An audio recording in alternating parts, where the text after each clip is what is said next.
Isang mapagpalang araw nga po sa ating lahat. Ako nga po pala ulit si Charles Redroque and this is our 365 Daily Devotion. So, ngayong araw nga po ay tatalakayin natin about sa dead end situations. Ayun, ang topic pa natin ngayong araw ay Moses and the crossing of the Red Sea. So, ang ating mapag-aaral ngayong araw ay matagpuan sa Exodus chapter 14. Ayun, ang sabi pa rito ay pagkatapos ang Panginoon ay nagsalita kay Moises, sabihin mo sa mga anak ni Israel na sila'y bumalik at humimpil sa tapat ng Pihahirot, sa pagitan ng Migdol at ng dagat, sa tapat ng Baal-Sepon.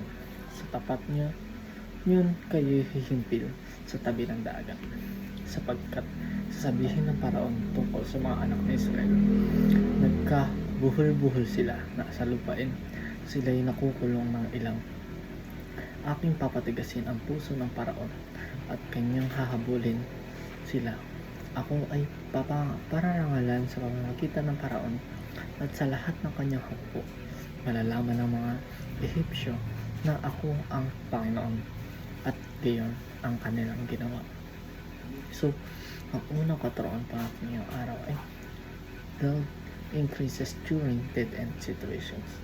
So, ang doubt daw o ang pagtataka raw natin sa ating sarili o sa magkakaroon tayo ng isang pagtataka sa ating buhay dahil na ay nag-i-increase na ito sa pamamagitan ng mga problema o mayroong dead end situations tulad ng ito nga ay ang ginawa ni Moses na pagtawid sa dagat.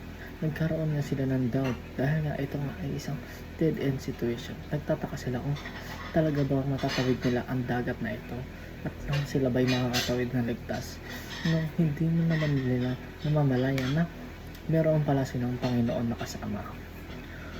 And ang pangalan naman po sa ating katuruan ay God makes a way, we only need to be still.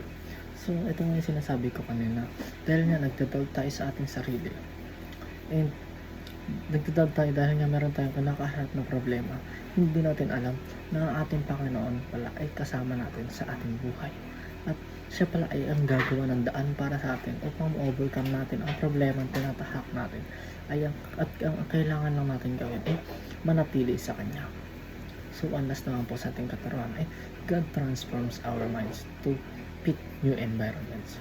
So, tina-transform daw ng ating Panginoon ang ating mga palaisipan o ang ating mga isip upang ma-fit tayo sa new environment at hindi na tayo mag-stay pa sa mga bad environment o toxic na kasama sa ating buhay.